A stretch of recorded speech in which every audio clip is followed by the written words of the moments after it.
Hello and welcome to HAmba Natsi, the travel and lifestyle show that is going to whet your appetite for all things Swazi.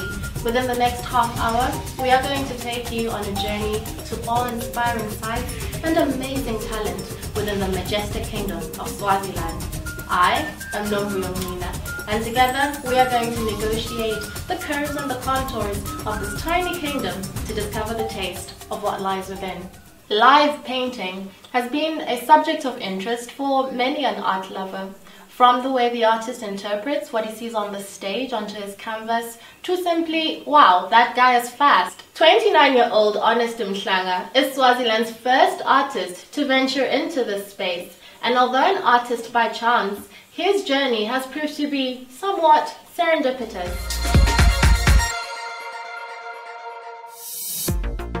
In 2015, a young Swazi fine artist made history when one of his works was auctioned for a whopping 75,000 Malangeni. During the launch of the prestigious Sikalo Foundation, a certain piece of art made headlines as the most prized painting inside Swaziland. And the artist behind this moment in history was the talented 29-year-old Honest Mhlanga. The world finally set up and paid attention. Something new was unfolding. So, Honest, what exactly are we doing right now? I'm actually in the final stages of priming my canvas. Priming is basically preparing your canvas for the actual painting. Before you start painting, you need your canvas to, have something like this done to it. Well, it comes done already when you buy it. But because I was painting over another piece, because I want to recreate a different piece on top of this one, it was necessary for me to do that. So, from priming, we're going to paint something else, right? From priming, we're going to let this sit like this, sort of dry up a bit, and then I'll actually create a painting for you guys while you watch. We'll have the chance we'll see first before your client. Yep, something like that. Sounds exciting. Can't wait, eh? Cool. Alrighty. Lovely. We set out on a journey to find a conducive and tranquil environment for the artist to get into his creative element and to witness the making of a masterpiece. Because of time constraints, I'll do a basic. At least by the time you guys leave, we'll have a clear picture of what's happening. What you doing with your phone? Because that's the painting that I'm supposed to do. Oh, we want to make a bigger one. Yeah, I love that. I've seen. Oh, gorgeous. Being an artist wasn't always Honest's first choice for a career path. As a young boy, wet behind the ears, he had settled for something on the opposite end of what he does today. I loved the army because of their uniform. I think I probably would have, if I was stupid enough to do it, I would have joined the army. Specifically because I wanted to wear camouflage on a daily basis. Although one would argue that Honest became an artist by default, his eventual choice has set him on a path that has placed him at the pinnacle of fine art success. In the years that followed, Honest worked with big names such as superstar Afro-pop jazz artist Siyam Kuzeni and world-famous percussionist Yokhela Media. So what do we have here? Well, this is what I've got on my personal collection. I shared the stage with Siyam Kuzeni. And after having done that, I think a couple of months later, she chased after the painting and said she wants it. So this has already been paid for. I actually did a silhouette of her and her band performing. This is actually her, and then the guys that she performs with. Okay, but what's did you have the hat on stage? Is that your interpretation of the space? It's from the type of music that she does. She does Afro jazz, which fuses with rock. She calls it EP fuse. So it basically blends through different genres of music. There's, the stuff that makes you think of the African home, your African roots, which is why we even have that. Oh wow, yeah, I can see that. You've got a tree here, which to me means, she really is rooted in her African beliefs, because it brings that out. This looks like a familiar percussionist, am I right? It actually is Yokhela Media. That's who you were thinking about. Oh, yes, I was. I shared the stage with Yokhela Media last year alongside Zia Wagazita and Quad Element. And they wanted me to sort of capture the mood of the evening. So am I right in assuming that this is, if I were to ask you the question, what's your favorite painting, this would be the one, a one-off? At the moment, in the house, this is my favorite piece, yes. Okay, all right. And there's this one here. Oh, okay. The Benjamin. Again, I know, I was going to say, famous people all over the place, eh? Again, 2015, shut the stage with Benjamin Dube and company, and I sort of captured the mood of the evening. It was just a celebration, music, love, God, Him himself, and then there's a dove, and a bit of light on the side, and yeah.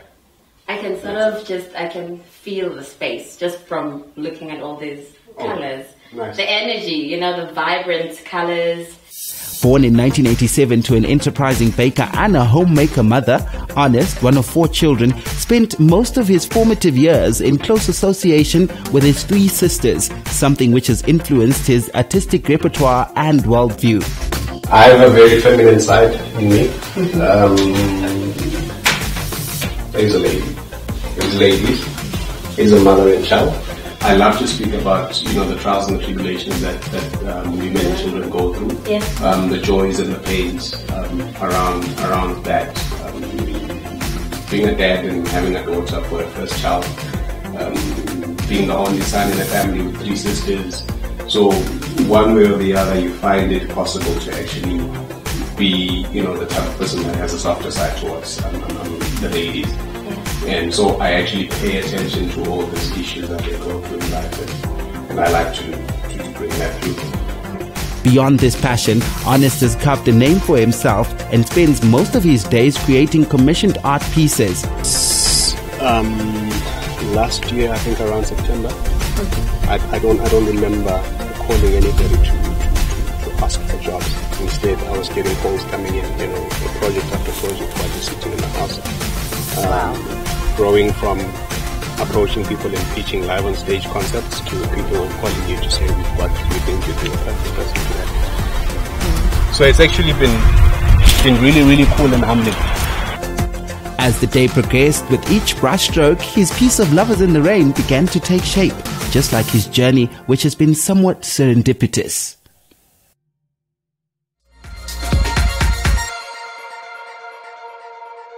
Wow, that's what they mean about art imitating life, freezing a moment in time. We now move into the deepest part of the kingdom, literally. Gopolo Caves, situated on the boundary of the capital city Mbabane, was discovered in the 1800s, and it holds unrivaled moments of Swazi history. Swaziland's adventure sports and travel company, Swazi Trails, took our team on an expedition there, at approximately 60 meters beneath the Earth's surface. Let's take a look.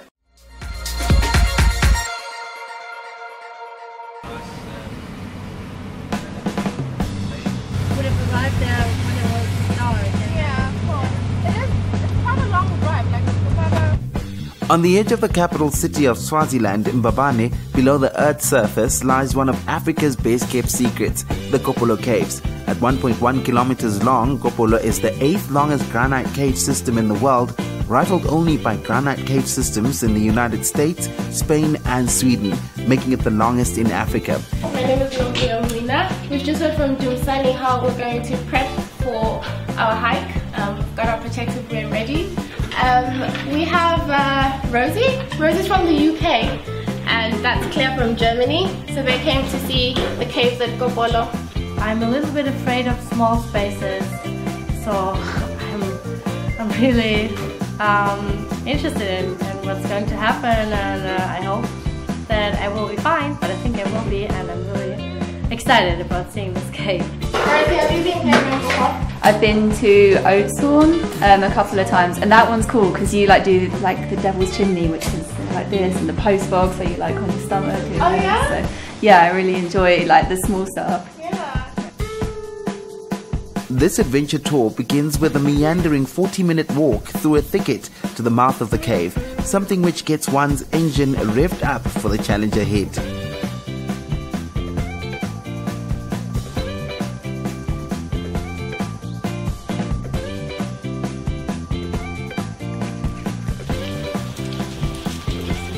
Claire, how are you feeling? We've walked quite a bit now. It has been a nice walk. It's a little bit warm under this thing. I think so too.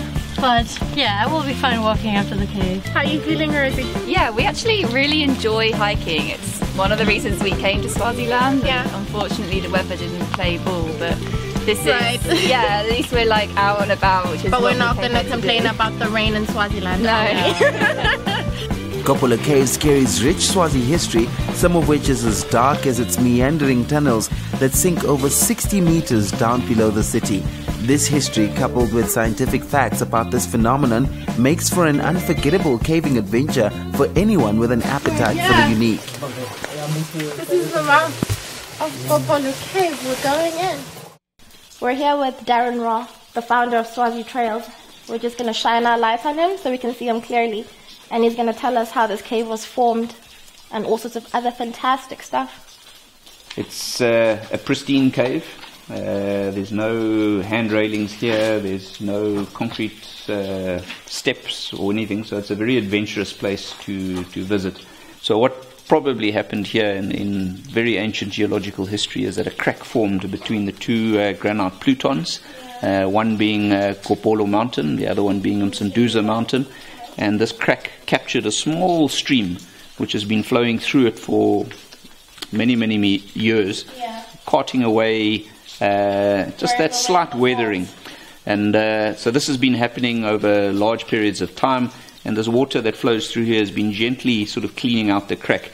There hasn't been enough flow in this area to open it up into a big valley like the Ezowini Valley or Pine Valley, where there's a big wide open valley. This has remained as a very narrow crack, and some of the rocks here that we see underground are still in situ in terms of them being as they would have been formed, and others will have collapsed into the space that's been formed. So it makes a very large, almost like an underground jungle gym, and we're going to be like ants in a pile of gravel, basically maneuvering our way around underground. The absence of lighting inside Coppola Caves is one deliberate feature that seeks to preserve its authentic appeal, and to date, a large part of the cave system remains either unexplored or untempered with. This cave is one of a kind, formed from granite, as opposed to the usual limestone, which is easier to permeate. So we're body jamming. We're using our bodies and to keep our balance, keeping our center of gravity low. The idea is to move like a four-wheel drive, move like a 4x4. So I'm crouching low like this. So now we're heading down to a lower floor of the cave. Now you can see there's water dripping down, and it's finding its way down to the Gobolo River, which is at the bottom of the cave. So let's keep shimmying down. The sight beneath the ground is a marvel to behold, as granite cascades forming shapes akin to icicles. The cave is a mix of tiny crevices and interesting rock formations that droop from its ceiling, giving it a kind of fantastical feel. It is said that these form over thousands of years, and so it is not uncommon for guides to warn against touching these precious formations. Yeah. So Darren, how are you finding the slots that you've taken down here today? Everyone is doing marvelously. There's no problems. Yeah. I think we'll definitely get home today, not tomorrow. It's always a good thing. Yeah. We didn't bring a picnic with them to the cave here. No, you didn't. You had to eat bats. Yeah. No, there's not much meat on it there. Isn't fair. No. How would you know? I picked up the odd casualty on the floor here, and they're pretty skinny. I can pretty better. So we should get home for dinner. Definitely. Good idea. At the end of the day, the crew emerged from the belly of the earth in one piece and unscathed. It was a day well spent communing with nature and getting to know her deep, dark secrets, quite literally. Yeah, we just did the whole tour of the cave inside, and there was a lot of body jamming. So I'm not the cleanest person right now, but I love this. I love getting dirty. This is exactly what I had wanted. I would definitely do this again, just because the exercise was so great. You know how they say if you're going to jog up a certain area, if you get used to that distance and that terrain, then your fitness kind of stagnates. But this is wonderful because you get into all of these different positions as you wiggle your way around the rocks.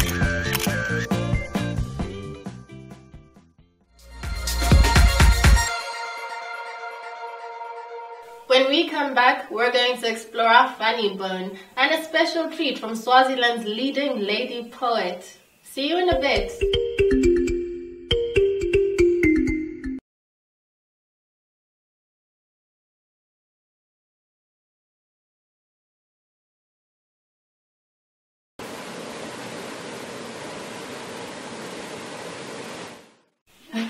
Well, they say that laughter is the best medicine. If that's true, then take note, there is a new doctor in town.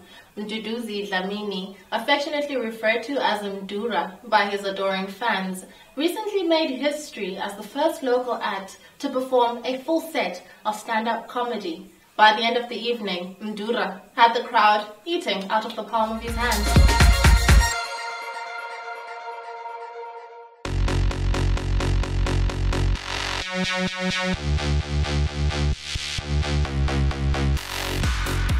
It began with a social media frenzy under the hashtag 12Feb, and the country stood up and took notice. Levels of curiosity heightened as each day more and more celebrities endorsed the hashtag. Whatever was about to happen would not leave Swaziland the same, at least that much we knew. As days neared, Facebook was abuzz with people posting pictures of their tickets to the one-man stand-up comedy show behind the 12Feb hashtag. So now that the cat was out of the bag, all eyes on this petite comedian with a gigantic task ahead of him. The show, amply named under the stylish hashtag Mdura Helafani, would be a turning point for Mduduzi Mdura Dlamini. Was he ready for this? You know, the longest set I've ever done was 15 minutes, but now I have to do like an hour, and people are expecting me to probably even go over the hour, and not just the hour but be funny in that whole hour. I'm looking forward to a very nice show. I'm looking forward to laughter and diversity. I expect that I'll be laughing my lungs out, as he said, because he knows this is so we should come for the show and we'll really enjoy it. It's disappointing. Mdura is the business. We're here to enjoy the show, have a good laugh. It's too much pressure for one person, and obviously Swazis are not used to the culture of going out to shows just to watch one local act perform the whole time. So there is a lot of pressure. Well, dude, ready or not, this is the moment. Hashtag Mdura Helafani is sold out, and this young man right here must just be strong and deliver the magic that Swazis have loved for so long, as he has curtain raised for foreign acts.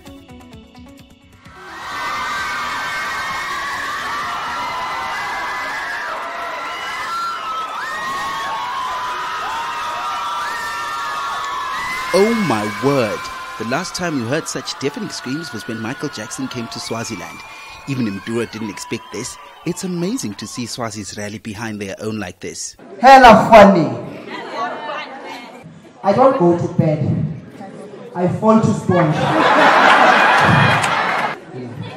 So most of the jokes may be rough around the edges because they were written in positions like this.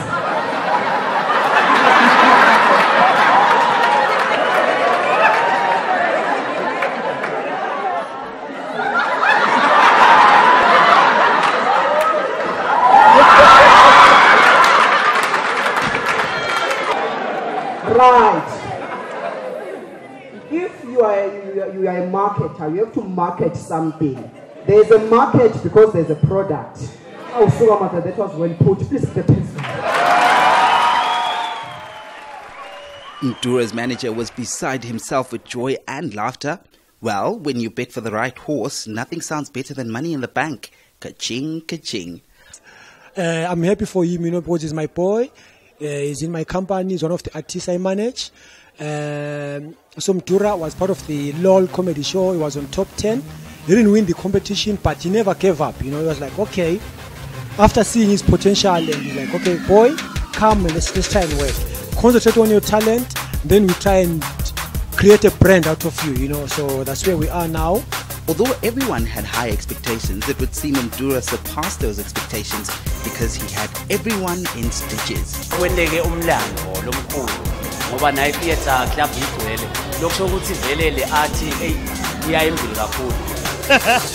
here supporting Mdura Helafani. I should say I'm proud of this kid, man. To fill up a theatre club in this manner, man, it's very hectic. People are filled, sold out. Lamanye mave nje la Southern Africa kumele acaphele ngoba thina la Swatini sesithi ngalelinye lithalenta belingakaze labonakala before. As the show ended, everyone was delighted, enthused, and every other word. They were simply entertained. So where to from here for our upcoming comedian? Just let me make an example of Trevor Noah. I don't think if you had asked him this question 2 years ago, he would have said, I see myself doing the Daily Show. But he's doing the Daily Show now. So I can't really say where I will be in 5 years. But I just want to take it one show at a time, a booking at a time, a year at a time. Just see out my plans for the year. See where it goes. Then maybe after a year, ask me that question. I will definitely know. We have big plans for him. He's going to Botswana. Then he comes back for a show before he hits Finland, you know. So we are preparing for an international tour. So that's why now we try and say, Dura, we believe in you, you know. I know you will kill it, you know. Well, he came, he saw, he conquered. Step aside, Trevor Noah. Hashtag Ndura Helafani is here.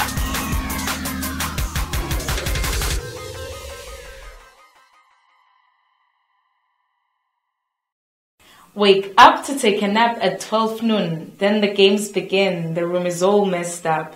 You're only a few years old. Such a blessing, a blessed soul does not know much. Climbing a steep hill so fast, where are you going? Do you not see? Kumatima ekalendenyoni, mistakes, regrets, lessons. La magama ngiwasho ngivetishisa tigcwala emehlo tifuna kuphuma ngenkani. Khula mphana. I close the kitchen door, try to recite the poem to you. You stare at me with your clean, blank, vasculant face, eyes not so full of question marks, for you know nothing. I am your womanhood midwife. I will assist in the birth of your consciousness. I've seen, heard, been there, done the worst and the best. Ubobuda, senyati mine, lalela, tata. Bamba naku lengucuketse ngatototbili kube khona lokufumbetse nangemlomo kube khona lokumumetse ute utive kutsi khona lwati loluphethe ebudzaleni mistakes regrets lessons disappointments memories kumatima kulelo kala. You are climbing the ladder to teenhood, the claimed perfect prime to go out with boys, kiss them and even swear. Do remember to lock down the lifa lakho lelo wasmagadze lomtimba impilo yakho lifayela lakho lasemafini. La magama ngiwasho ngivetishisa tigcwala emehlo tifuna kuphuma ngenkani. Ahlaba ekhatsi kimi kuhle kwenhlaba ayangitfunuka. The entire world is standing out, ready to beat my child down somewhere.